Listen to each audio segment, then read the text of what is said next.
del overflow, la longitud del ciclón, la presión de operación y el número de hidrociclones que están operando en la batería. Toda esta información son las condiciones de operación y habrá que leerlas. Necesitaríamos conocer flujos en cada una de las corrientes, cuántas toneladas están manejando cada corriente, por ejemplo, la alimentación fresca. En ese momento demostraron 350 toneladas por hora, al 95% de sodio, quiere decir que tenemos un 5% de humedad. Porcentaje de sólidos de cada corriente muestreada en el circuito. Se muestrean los pinos del ciclón, que es el overflow, los grados del ciclón, que es el underflow. La alimentación al ciclón es difícil muestrear, entonces habría que calcular el porcentaje de sólidos de alimentación y descarga de molino. Y de cada uno de estos se tendría que obtener la galvanometría de alimentación, la galvanometría de cada uno de los puntos de muestreo. Cuando se tiene el circuito, el agua de difusión,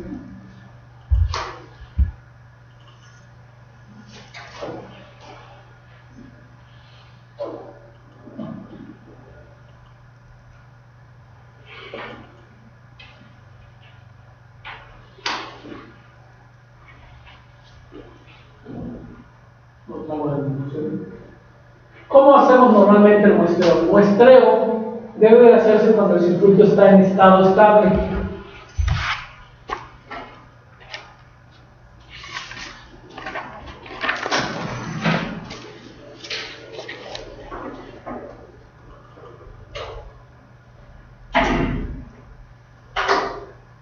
Muestreo. 1. El estado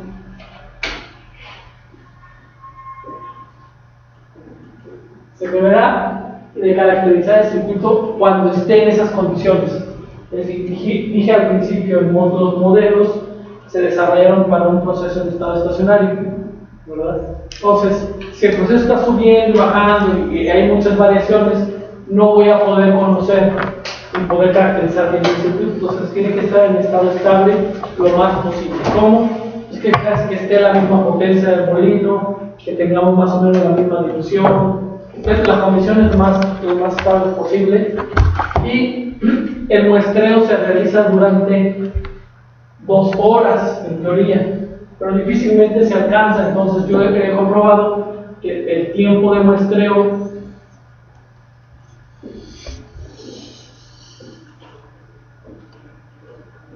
con 1 hora de muestreo se puede llegar a caracterizar un circuito de molienda.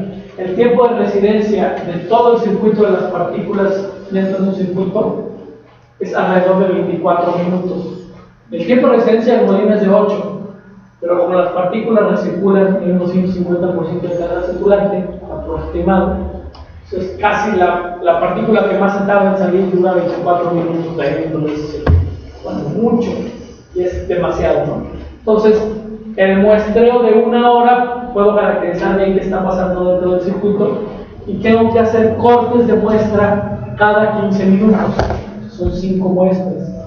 A tiempo cero se toma una muestra. ¿De qué puntos? Bueno, se muestrea aquí, se muestrea antes de la dilución de agua. Estas corrientes son agua. Antes de la dilución de agua se muestrea la descarga del molino, el overflow y el under. Una consulta. Sí. Para hacer ese muestreo, ¿cuál es lo recomendable? ¿Empezar de producto a generar? Lo recomendable es hacerlo al mismo tiempo.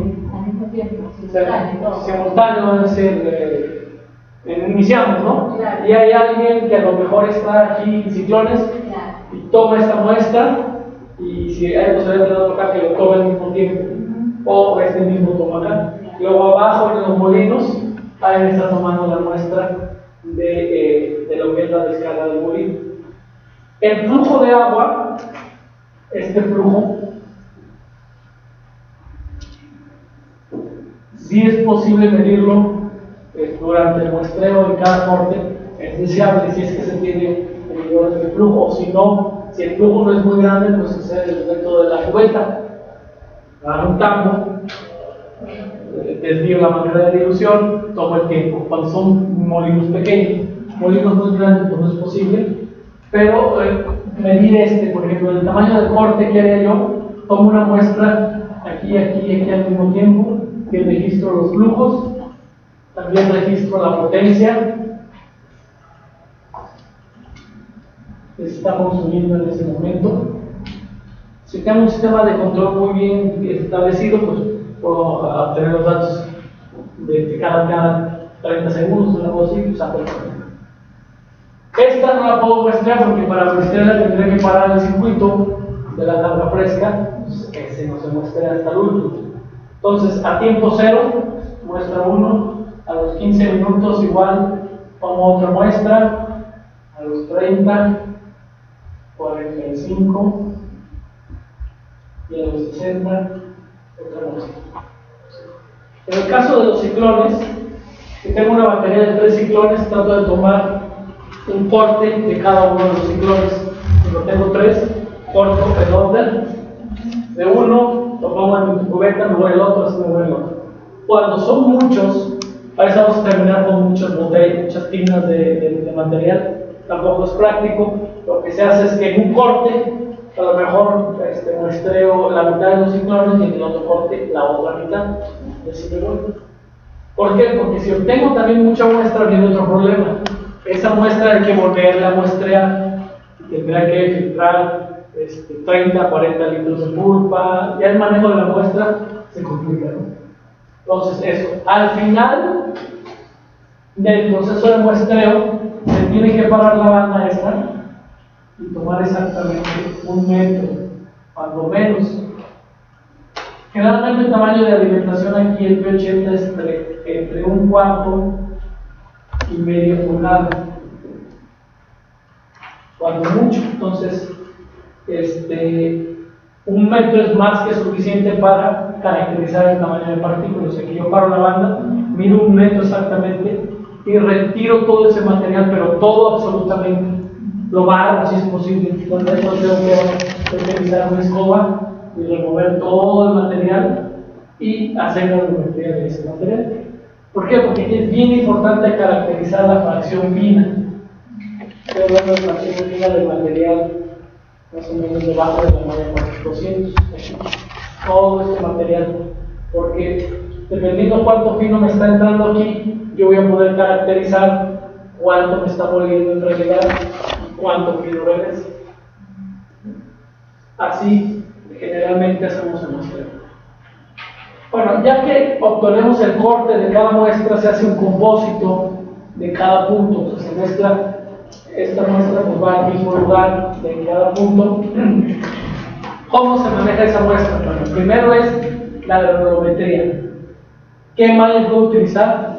Generalmente existe una relación de cada uno entre malla y malla de raíz de 2, o sea, la distancia en tamaño entre este y este debe ser de raíz de 2, se divide de raíz de 2, pero entre más mallas tenga todavía mejor. Ese es el mínimo que tengo que hacer.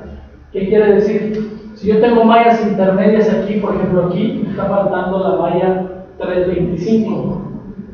Es recomendable, se ven ahí un brinco aquí de 53 a 78. Aquí yo puedo tener algo intermedio.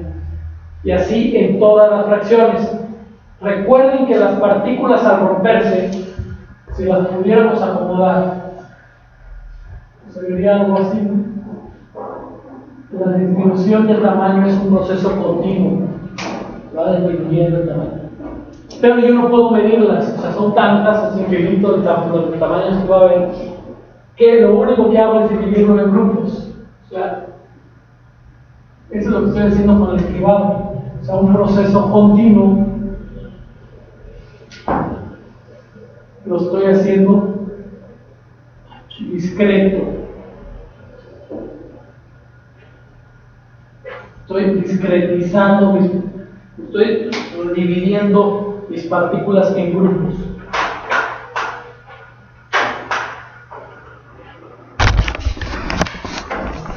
mis partículas, si mis grupos son muy alejados unos de otros, mi descripción no es tan exacta. Entre más pequeña sea el rango de mis grupos, mejor voy a poder caracterizar el rompimiento de las partículas.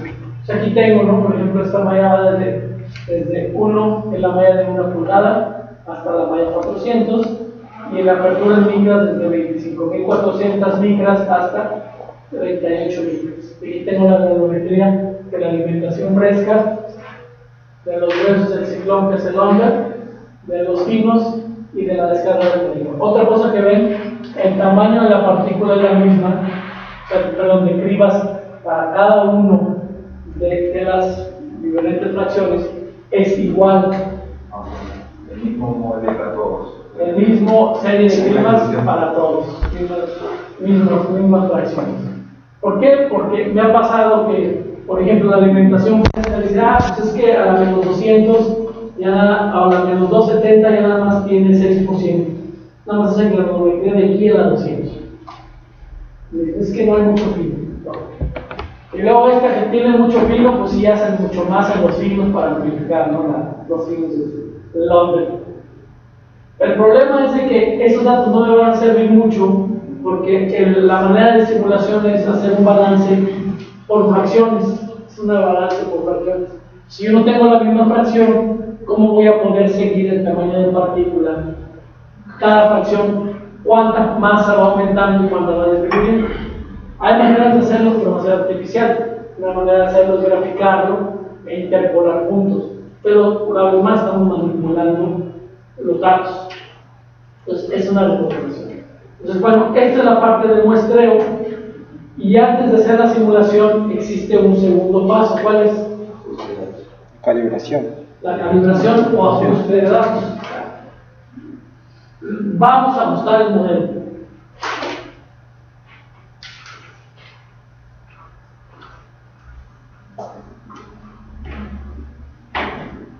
Dos, ajuste.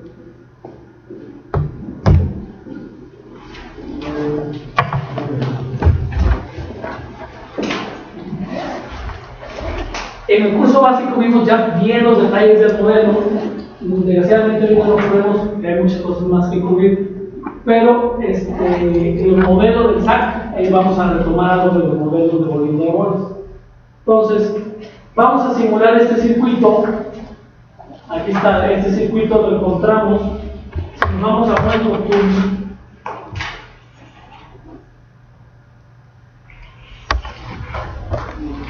Hay una carpeta que se llama molino de bolas, ball-mills. Ahí es donde metemos toda la información. Ball-mills. Y existen bastantes hojas ahí que se utilizan. Tenemos ball-mill, es de balance, de parámetros y simulación. Nosotros vamos a hacer los parámetros, vamos a ajustarlos. Y tenemos varios. Tenemos ball param direct, ball param dual, que es el circuito dual, el open y el reverse. El que tenemos es el direct. Nos vamos abriendo el ball param direct. Entonces, vamos abriendo el código de colores. Y les digo, todos los blancos los vamos a tener que cambiar. Los plomos los vamos a dejar, los gris los vamos a dejar. Y existen varias pestañas. Vamos primero a la de Flow Sheet. Ahí es donde ustedes tienen el circuito que están simulando. Se les olvidó para qué forma tenía el circuito, pues ahí lo van a ver. Aquí está el circuito. Tenemos el about, viene la teoría de los modelos. Si tienen duda de los modelos, no se acuerdan. Aquí lo pueden ver.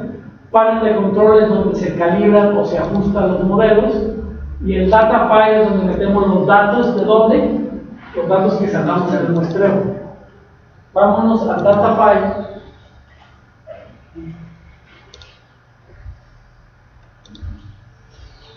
Y tiene varias secciones. La primera es la que me describe el modelo de potencia. Me describe el modelo de potencia. Aquí está incluido todo el modelo de potencia. Me pide el diámetro interno del molino, la longitud del molino, velocidad crítica, nivel de carga de bolas, cantidad de pulpa que hay entre los huecos, el ángulo de levantamiento de la carga. Pero si fijan está en color gris, eso lo calcula.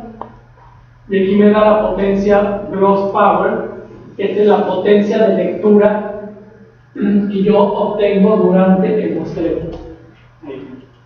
¿Qué potencia voy a poner? Bueno, en cada punto hice una medida de potencia, saco el promedio de esa hora de operación. Aquí, ciclón, en el ciclón, las dimensiones del ciclón, aquí pongo todos los tamaños del ciclón, el número de ciclones en pulgadas, el diámetro, la altura, diámetro de la alimentación, del vórtex, del ápex y la presión de operación. Abajo las neurometrías. Aquí, esto se etiqueta, en realidad este simultáneo no se utiliza para nada, pero este sí, la apertura. Aquí le faltó a Mónico ponerle que es en micras. Entonces, este de aquí es la apertura en micras. Todos los tamaños de micras aquí van. Una limitante es de que yo aquí tengo 20 tamaños, solo puedo utilizar 20 tamaños, no más. Bueno, el 21 es el plato, es la última, menos 400. No puedo utilizar más de 20, pero no menos de 20. O sea que si yo tengo 10 tamaños, tendré que poner aquí los tamaños que yo tengo de arriba, pues pongo 0, ¿no? O 100% pasante. Y aquí pongo la granulometría de la carga fresca, la granulometría de la descarga. Aquí está la granulometría de la descarga. Se fijan, la granulometría de la alimentación al ciclón aquí no aparece. Es un punto que es muy difícil de muestrear. El muestreo de este punto generalmente nunca está disponible. ¿Por qué? Porque lo que entra aquí es lo que sale de esta bomba. La bomba lo manda directamente al ciclón. A veces hay una válvula de escape para tomar la muestra, pero nunca es representativa, está segregada, sale a alta velocidad hasta para agarrarla. O sea, una muestra que no funciona, no sé. Pero sabemos que la granulometría de descarga, o sea, las partículas que salen de aquí son las que entran acá. Entonces usamos la misma granulometría, porque en teoría esa es la que entra al ciclón. Y ahí es lo que está pasando. ¿No? La granulometría de la descarga nada más simplemente se copia automáticamente en la granulometría de alimentación al ciclón. La del underflow se pone ahí y la del overflow, perdón, está acá. Aquí está la del overflow. Aquí está underflow y la granulometría del overflow. En la parte de abajo tenemos el porcentaje de sólidos de cada corriente, de la alimentación, de la descarga del molino, de la alimentación al ciclón. Ahí sí lo necesitamos hacer más de la simulación. Necesitamos saber qué porcentaje de sólidos entra al ciclón. ¿Cómo lo sacamos? Bueno, pues de una manera relativamente sencilla. Si yo sé de qué porcentaje de sólidos descarga del molino y cuánta agua de dilución estoy adicionando, puedo calcular qué porcentaje de sólidos me está saliendo de aquí del tanque de la bomba. ¿Sí? Así es como se calcula el porcentaje de sólidos. Pero tendría que medir el flujo de alimentación de agua.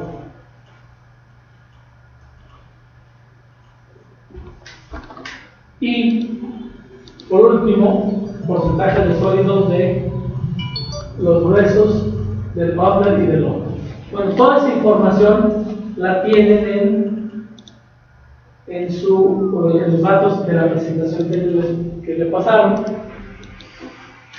Aquí viene también tonelaje seco de procesamiento, densidad de la mena, densidad de la bola y tamaño de bola de milímetros. Fíjense que cada uno, a veces hay aquí una mezcla de unidades. Unas cosas están en micras, otras en milímetros, otras en pulgadas. Entonces hay que tener cuidado de cuáles utilizar. Entonces quiero que de los datos que tenemos de la presentación aquí, todos estos que les pasé, a estos de aquí, por favor, hagan y conviertan estos que están en metros, pulgadas, y los vacíen en todas estas celdas blancas que tenemos, ¿no? Entonces, vamos haciendo eso, por favor.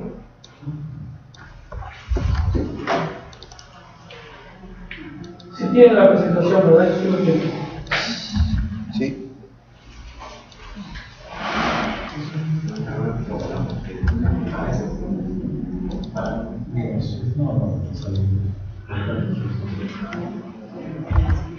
Sí.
Pregunta, ¿esos datos están en el PowerPoint o en el Ese está en el PowerPoint. ¿Los datos?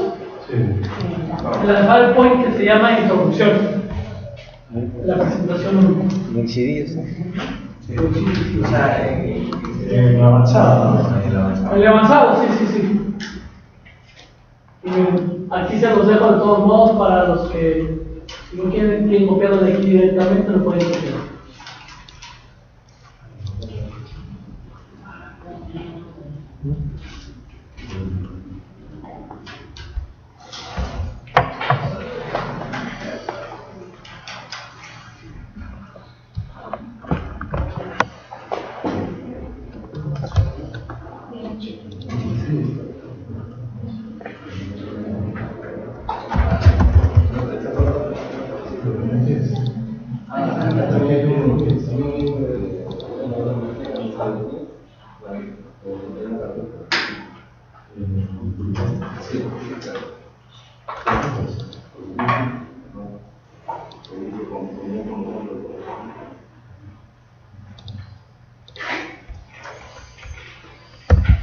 Vamos a hacer ahorita con los datos de la presentación esta.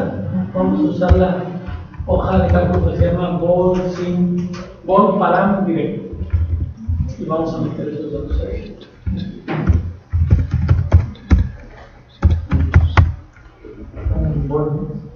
En Bol, sí.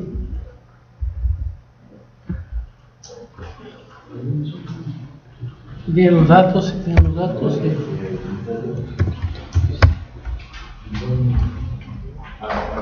Bol Param Direct, sí.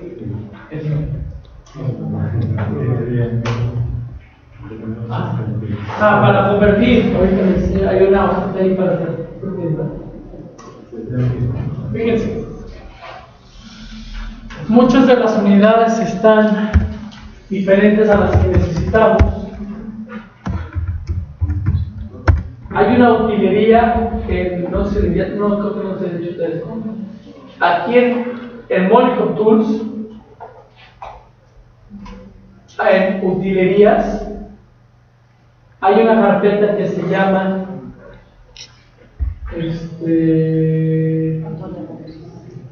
factores de conversión, Utility Scope Factors. Ahí, si abrimos esta carpeta, perdón, esa hoja, es una simple herramienta para hacer los cambios de unidades. ¿Cómo funciona? Enter, me dice Enter, yo pongo el dato que yo quiero cambiar, dependiendo si es longitud, área, volumen, masa, y hay más. Por ejemplo, si yo tengo que en metros es .1, o bueno, en pies, por ejemplo, que tengo 10 pies, aquí le pongo 10 pies,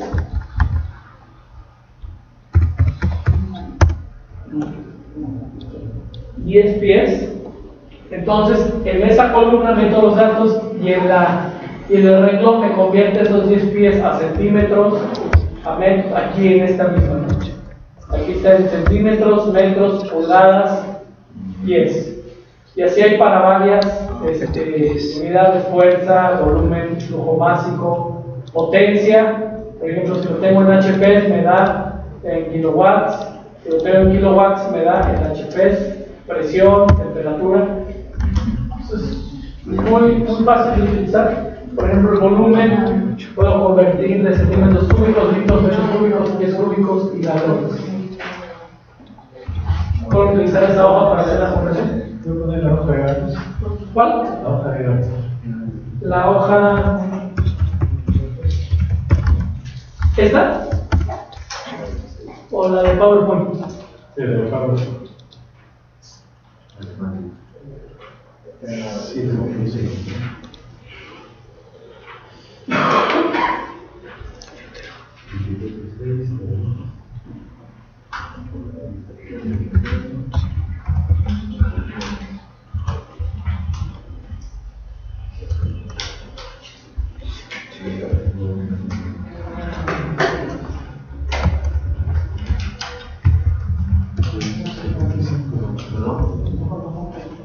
Sí, estoy buscando la proteína.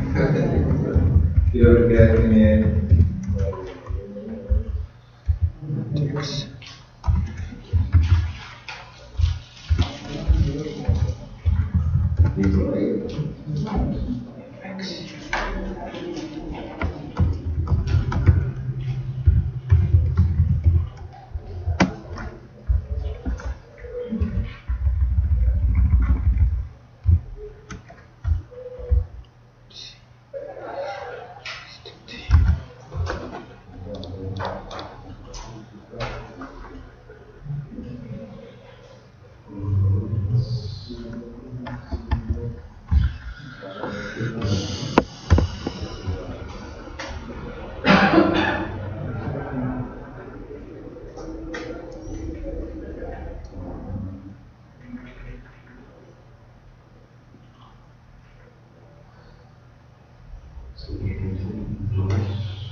Pequeña idea,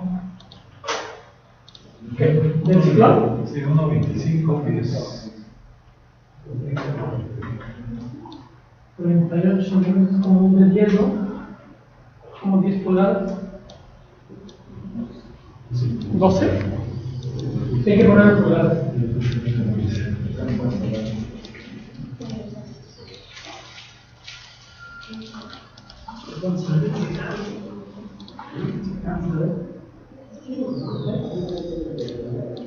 Ok. Me voy a seguir de derecho, recto a esa simulación.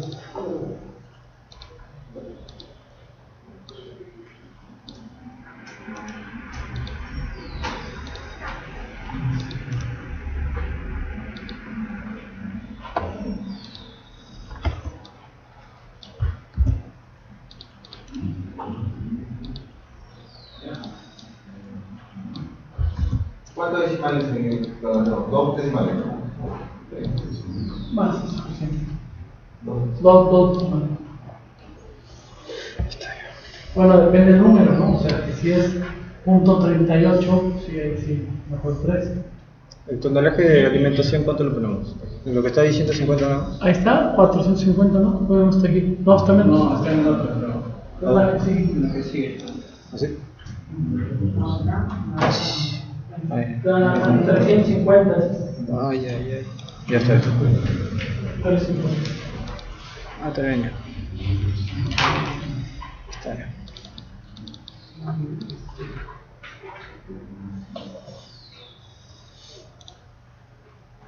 Ya. Lo. Simón. Los que están en el curso anterior ya tienen idea. Sí, me lo veo. Córrelo, Sí. calíbrenlo y si calibra, va a hacer la simulación. Ya está. ¿Todavía no mejora? Si no, no. ¿Y cambiamos?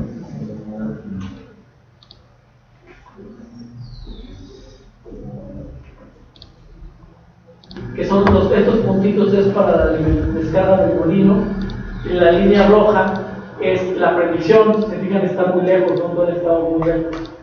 Esta es la alimentación, ahí no hay que predecir nada, por eso la línea está exactamente sobre los puntos.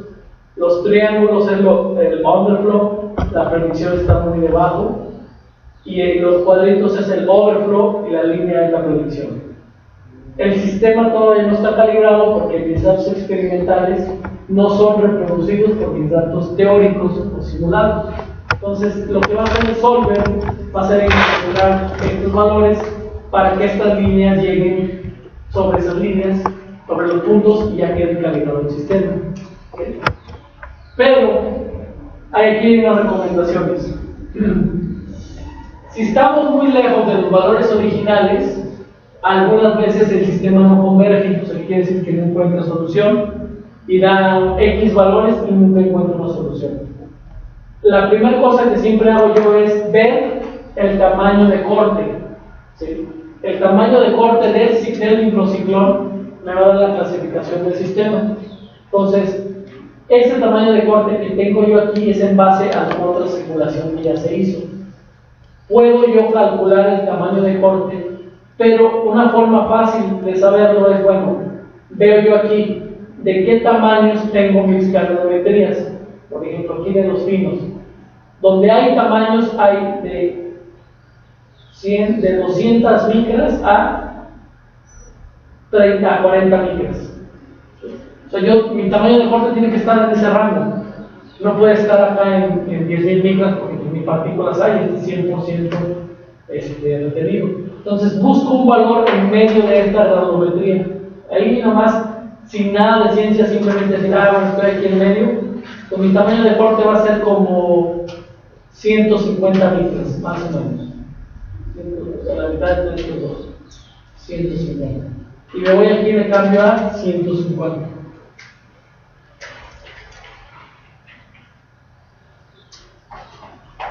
Si lo dejo como estaba, probablemente clasifique, probablemente no, pero he visto que así funciona mejor. Otra regla así de dedo este es el cortocircuito de finos. Generalmente una buena clasificación tiene un 30% de cortocircuito. Aquí modifico el pongo punto 3. Como inicial, no solo valores reales. Porque hay veces que tenemos ahí punto 1, tenemos punto 6, para las historias muy malos, punto 3. Carga circulante, aquí dice 300%. A veces he agarrado esta hoja y si grabé sin querer los resultados, aquí tengo un 1 o un 8, ¿sí? Normalmente le pongo 3, ahí ya no lo movería, ya casi está en 3, yo le dejaría ahí ese 3. Pero si ustedes tienen que correr y tienen otro número, lo pueden regresar a 3. Entonces, vamos a ver si con estos datos calibra el sistema. ¿Qué es lo que tengo que optimizar? Lo que está un poquito más abajo. Esta forma, esta función objetivo es la que va a tener que minimizar el solver. Esta es la que selecciona. ¿Recuerdan cuando usamos solver para resolver una ecuación? Esta es la ecuación que resuelve. Y aquí tiene de alguna manera ligado todo el modelo, tanto de molienda como de distribución. Entonces voy a solver, datos, solver, y el solver ya tiene todas las restricciones necesarias. Tiene aquí seleccionados, si vemos qué celdas son estas, es todas estas y la carga circulante. Si lo llegan a borrar por error, pues simplemente lo vuelven a seleccionar. Y la celda objetivo, que es esta, pide un mínimo. O sea, va a tratar de minimizar el error. Aquí, si lo viéramos, esta es una medida de qué tan lejos estamos de los datos experimentales.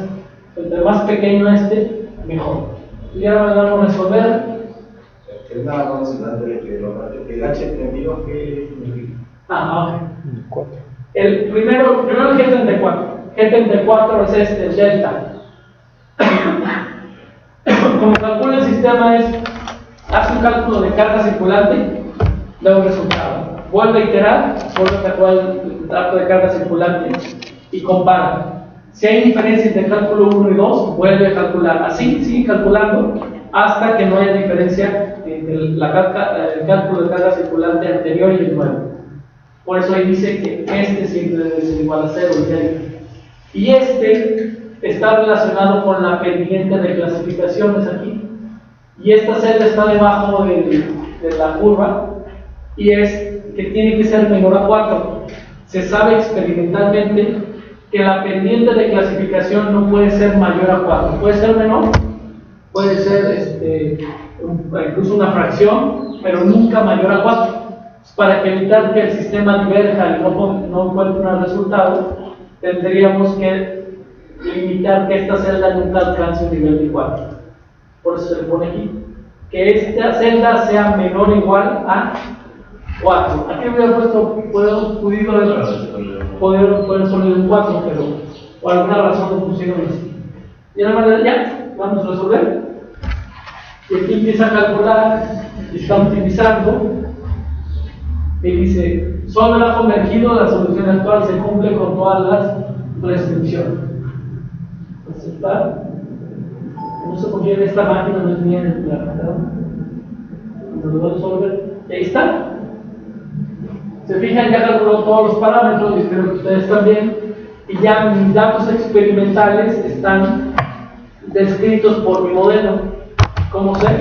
Porque la línea azul ya está sobre los puntos azules, la línea roja sobre los puntos rojos y la línea negra sobre los puntos azules. Aquí también hay uno de reporte, entonces ahí pueden ver toda su información del reporte.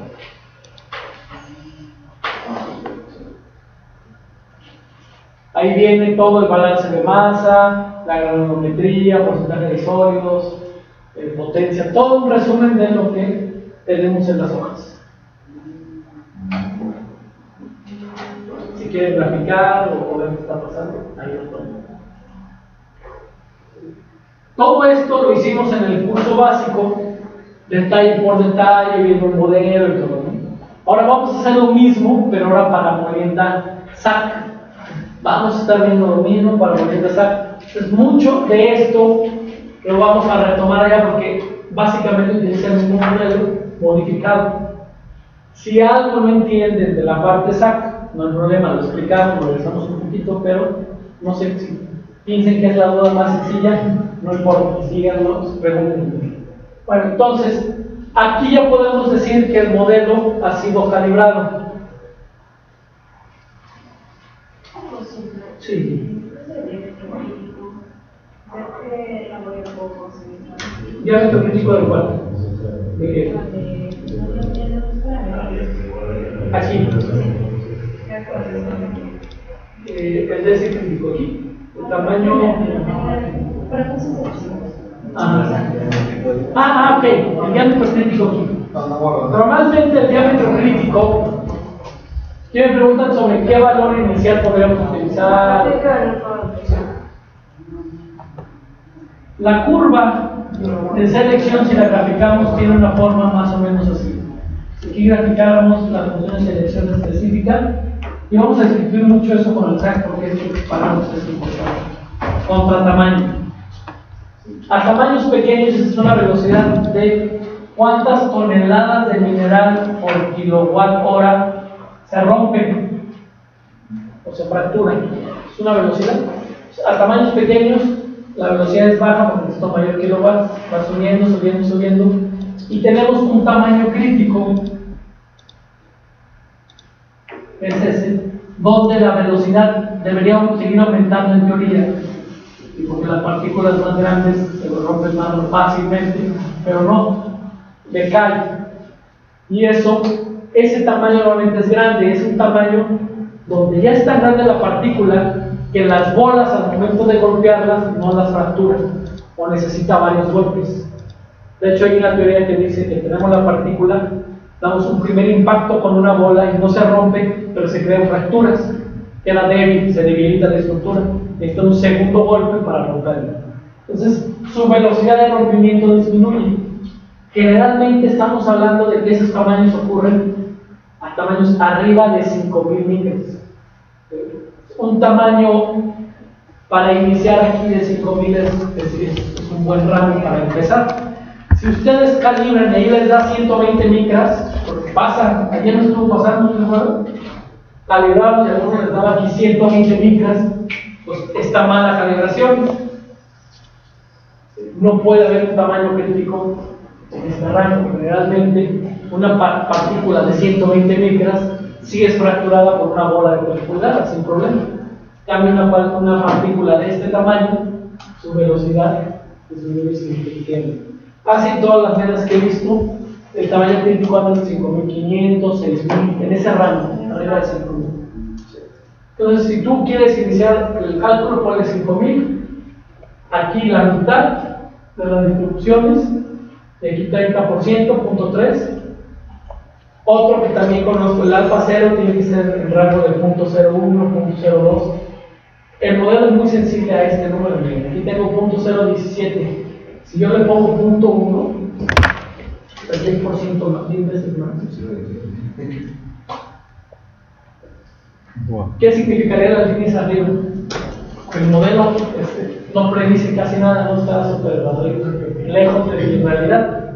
O sea, porque este valor siempre tiene un valor inicial más o menos de punto 0 algo, ¿no? Punto 02, o sea, está en el orden de las décimas centésimas, no está más allá. Y de hecho, a veces, si ese valor está así, y trato de resolverlo, le voy a poner un valor exagerado, 1. Y lo quiero resolver, aunque todos los demás en teoría están bien. Según eso ya calibró bien. No calibró bien. Y ese es los problemas de la calibración. Pero si yo ya sé, simplemente voy a ver y digo, estoy viendo ya. Este parámetro está muy fuera de rango. Y es de los críticos. Aquí punto 8 no puede ser, le pongo punto 01. Siempre está por ahí. Sí, punto 01, punto 03 cuando mucho.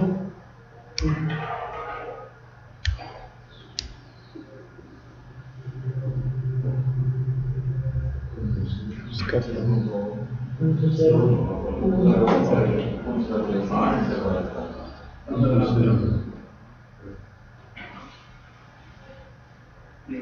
¿Qué pasó aquí? Si estaba calibrado súper bien. Ha seleccionado.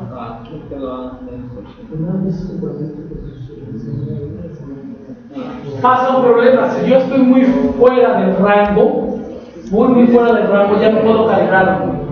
De ahí que les decía, guardar la hoja original. Cuando ya hice mucho y vean, ya no va a poder calibrarlo aquí, porque la combinación de todos estos números ya me sacaron de rango. Pero bueno, conozco un poco de los números. Aquí podría ponerle yo punto 3, aquí le regreso a 100, aquí le pongo 3 y puede ser que funcione. Si no, me voy a la hoja original, copio los datos de cualquier hoja en blanco de Molycom, tiene los datos promedio de la mayoría de las venas y con eso funcionaría. Por ejemplo, aquí pondría punto 01, aquí pondría punto 3, carga circulante lo que lo punto 3, 100. Y aún así aquí, alguno de los parámetros está mal, no sé cuál. Entonces, mejor diría, al alfa 1 ¿cuánto les dio? 0.596. Punto 06, por ejemplo, punto 06. Alfa, ahí está, ese es el problema, no es el alfa 1. Entonces, si Los 15. ella va a converger, dice.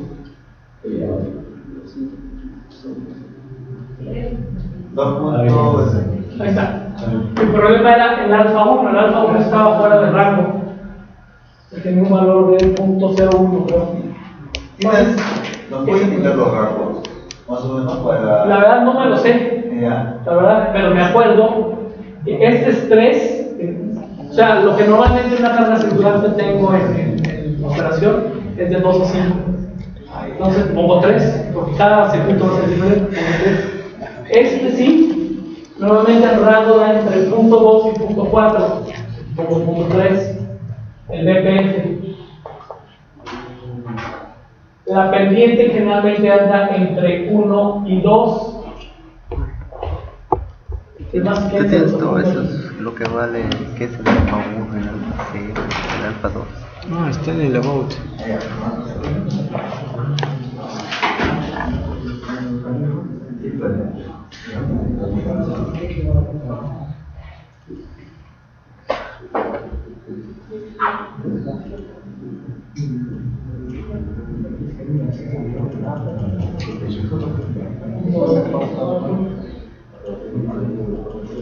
Carga circulante.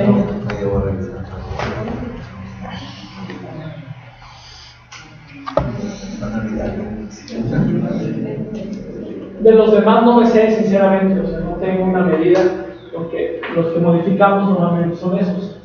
Pero repito, la mejor manera es irse a la hoja en blanco y hasta el rango. Está en rango. Y el tamaño de corte crítico, digo, corregido, utilizamos de la con degranometría la mitad. así como regla de ver. O sea, yo veo que de aquí a aquí existen partículas, de aquí a aquí, pues agarro la mitad. Físicamente, donde está la mitad de la cronometría, ese lo uso como valor inicial. Y se fijan, el corregido fue 179 micras, y yo aquí simplemente la mitad eran 150. Nada más para tan lejos.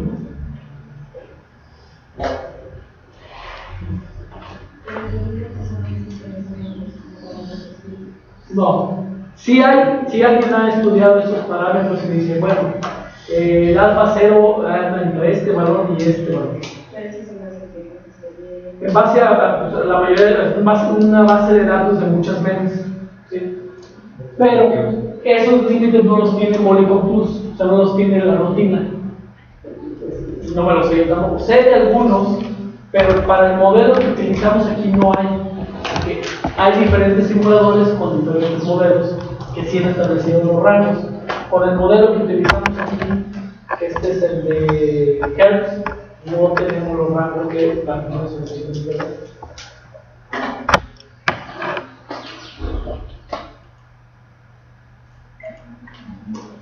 De hecho, tengo un alumno que hizo una tesis sobre Molienda, porque estamos haciendo un software, y empezó a investigar esos factores, todo utilizamos mucho Molycomplus.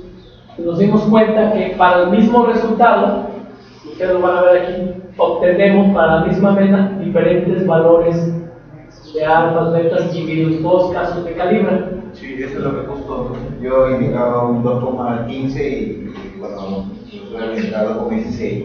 Ok, sí hay diferencias, pero a veces son muchas dependiendo del mineral. Pero lo que también encontramos es que esto, a final de cuentas, es un ajuste numérico. O sea, tenemos una ecuación con muchos parámetros. Entonces, si este le falta un poquito, pero al otro parámetro aumenta un poco, la combinación de los dos efectos me da el mismo resultado. ¿Sí? Entonces, no hay mucha variación. Si aquí es 0.1, si aquí me da 0.014, a lo mejor algunos de ustedes es 0.013 o 0.015. ¿Sí? ¿Por qué? Porque lo que hace el solver es simplemente un ajuste numérico por un método de maximización y minimización de ecuaciones, y encuentra una combinación de datos que me da este ajuste. Pero son set de datos de la misma población. Si hablamos de estadística, pues es toda una población de datos, pertenece a la misma población, aunque numéricamente no son exactamente iguales, pero estadísticamente son el mismo número. Su variabilidad no es exacta. Y sí, les tuvo que ver el tamaño del corte, ¿cuánto les dio? 179.8. .8, medio .4, más. 8. Alguien le dio 120. Entonces, estamos en estadísticamente 179.4 y 179.8 es el mismo número, de acorde con este método de discusión. Bueno, entonces ya está calibrado el sistema, ya ajustamos el modelo y ya obtuvieron ustedes las alfas y las betas. Pero bueno, no sé si lo notamos ahí, el D crítico debe de ser alrededor de 5000. Ahora, este número es bien relativo, o sea, me he dado cuenta que a veces, por ejemplo, ahorita le estaba dando 5100 y tengo 4993, ¿cuánto les doy? Ahí hay mayor variabilidad. 5800, son 200 micras. Pero no me preocupa tanto ese, ¿sí? Porque normalmente es en un tamaño mucho más grande que es el crítico.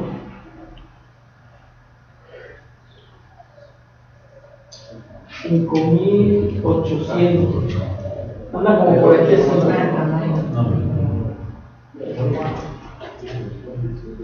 Entonces es una extrapolación de la función exactamente en qué punto empieza a decaer. Y a lo mejor sí, puede ser un poquito más para acá, pero como aquí, pues nada más en esta variación, la verdad, si este es lo que estoy diciendo. Si fuera un poquito más para acá, a lo mejor era aquí, no acá. Entonces, no causa mucho problema el momento de la simulación. Solo que les digo que si fuera 120 y ustedes me dieran 5000, pues ahí sí me veo igual. Bueno, entonces ya tengo calibrado el modelo, ya tengo las alfas, las betas. Ahora ya me voy al tercer paso que dijimos que era. Ahora sí, la simulación.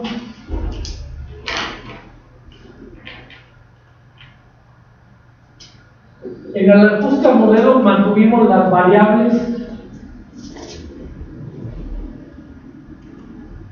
del proceso constantes. O sea, cuando estuvimos haciendo calibración, todas estas variables del proceso que son geometría, porcentaje de sólidos, todo se mantiene constante, las variables de operación. ¿Sí?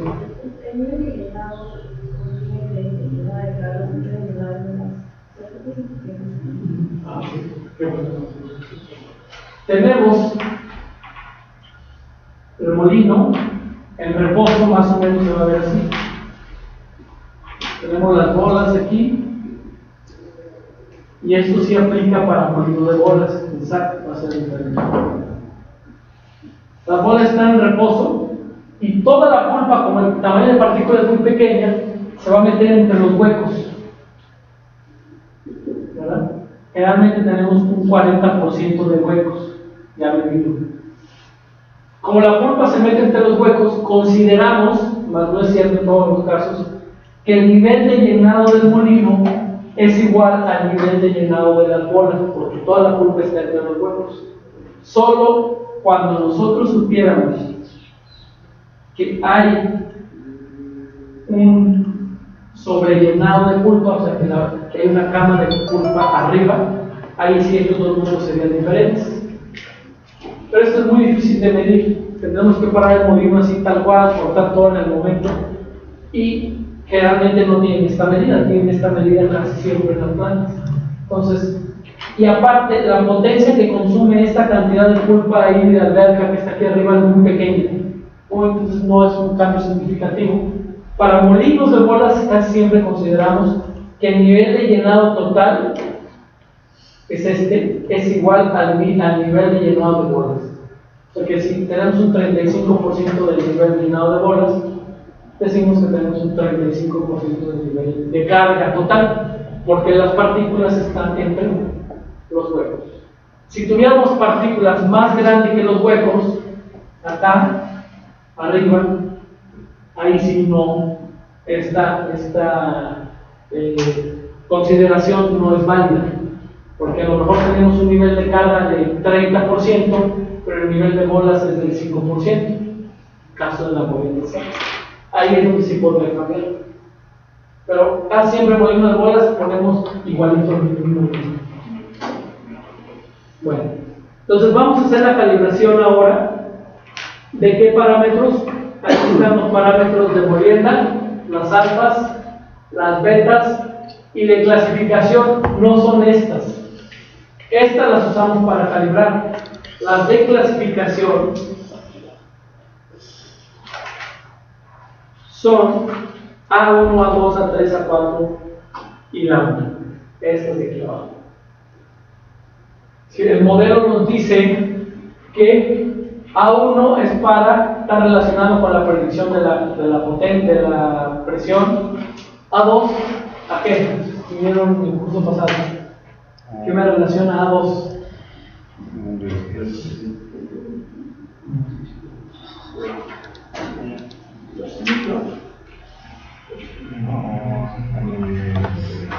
¿No se acuerdan?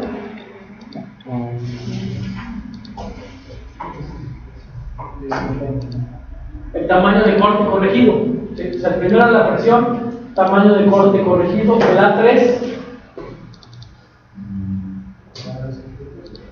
es el split o el balance de cuánta pulpa se va al over y cuánta pulpa se va al under.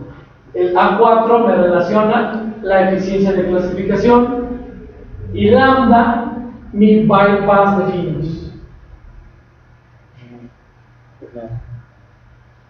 Cada una no tiene, no puedo decir, si aquí hay un valor de 400, voy a tener un split de pulpa por ahí. O si lambda es igual a 0.9, tengo muy buen bypass, un bypass de pitch muy eficiente. No, pues simplemente son números dentro de las correlaciones de los modelos. Utiliza el modelo de Click corregido por el CIM de Chile, con función de estos parámetros. Bueno, entonces, las constantes que utilizamos son estas para el momento de la simulación. Entonces, nos vamos a hacer simulación. Ahí mismo en Bobins tenemos SIM, todas las hojas que digan Vol SIM o SAT SIM para simular. Tenemos Vol SIM Direct, que es el circuito que le damos doble clic y vamos a ver esto. Vol SIM Direct.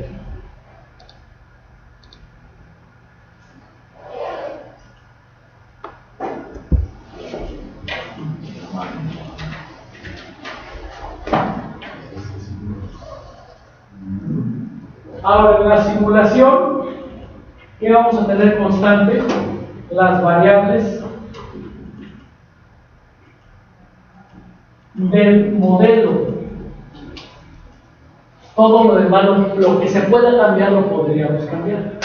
Por el momento van a tener que tomar todos sus datos. A mí ya me parece bien, ayer no me salía esta palabra. Primero van a tener que habilitar el contenido de la hoja. Esta hoja tiene un macro, por protección de Microsoft de Excel, ese macro lo desactiva, pues habilito el contenido para poderla utilizar. Ya, si no, no va a correr.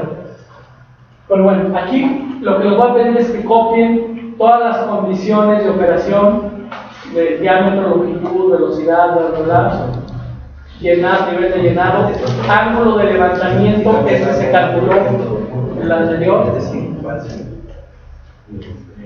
geometría del ciclón, porcentaje de sólidos, carga circulante, y abajo la granulometría. ¿Cuál me va a pedir? Nada más bien la de la alimentación fresca. ¿Por qué? ¿Ustedes creen que le falte más? Porque la salida la va a simular. Exactamente. O sea, yo ya nada más le doy la entrada y el modelo me va a predecir todas las demás corrientes. El overflow, la alimentación al ciclón, todas las demás corrientes las predicen los modelos. Entonces yo meto mi granulometría aquí y ya aquí está el tonelaje, la humedad, y al final está precisamente lo que decíamos, las constantes del modelo. Ahora son constantes. En la parte de aquí voy a poner la función de selección, aquí la función de quebrado y aquí las constantes de clasificación. ¿De acuerdo? Ahora, esta es la única donde yo, aunque está en gris, yo no debería de modificarlas porque tiene una pequeña correlación aquí para calcularlo. Yo siempre ya directamente le pongo aquí el número, porque al final de cuentas todo el modelo utiliza esto. Esta es una simple correlación que realmente no sé para qué sirve o qué me mejore el modelo, pero aquí se pone, estas son las únicas que se modifican y le borro la fórmula, y de todas las demás ahí están, ¿no? Todas las constantes. Entonces, esta parte de aquí, una vez que yo se lo doy, ya no lo puedo mover cuando quiera hacer simulaciones de diferentes cosas. Entonces, cada vez que yo hago un cambio, lo que tengo que darle clic es al botón que está en medio de iterar. Una vez que llené todos los datos, a lo mejor digo, bueno, ¿qué pasa si aumento el nivel de llenado? Lo aumento, le doy iterar y me va a calcular aquí el 80 final, el promedio operativo, bypass de pinos, presión de los ciclones y el total del agua utilizada. Entonces, llenen todo, por favor. Sí. Alfa 0. Aquí no. Una vez que tú ya lo calibraste, esto ya es particular de mi sistema. O sea, tú tenías un modelo que es general y como ya lo calibraste para el molino que está ahí operando, para el ciclón que ya está operando, ya no lo puedo mover. Moverlo sería como cambiar de vena, por ejemplo, cambiar de vena. Entonces, no se puede mover.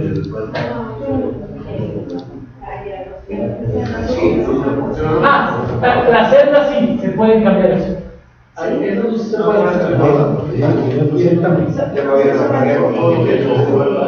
En este caso, sí, porque la regla es no cambiar las celdas de color gris. Exacto, ahí. De hecho, no, me han preguntado los de Mónico, hicieron esto los de Chile, porque en las hojas de la versión anterior no aparecía estas dos, sino nada más esta línea. Y en esta nueva versión apareció esto, pero sigues utilizando nada más directamente el eléctrico. Entonces, no le digo uso de, no tiene ningún uso actualmente esa correlación que tiene. Eso es lo único que le pueden dar. Entonces, cambien todo, por favor. Una pregunta. Sí, perdón, sí me habías dicho. ¿Por qué acá en la carga circulante, por ejemplo, en el parámetro me sale 3.057 y acá me sale 1.165?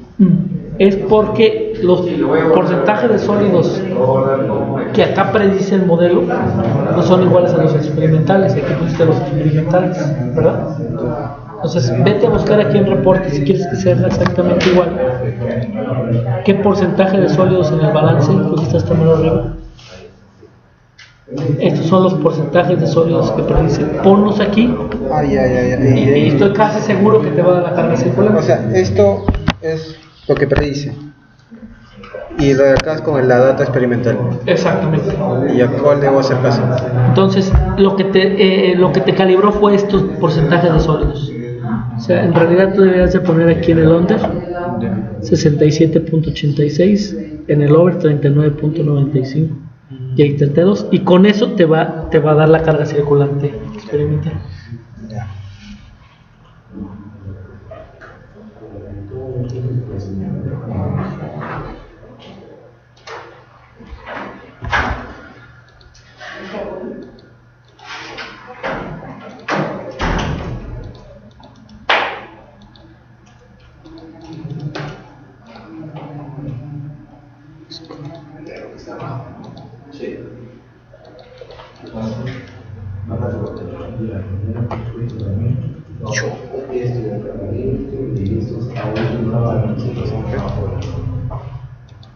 Tiene razón.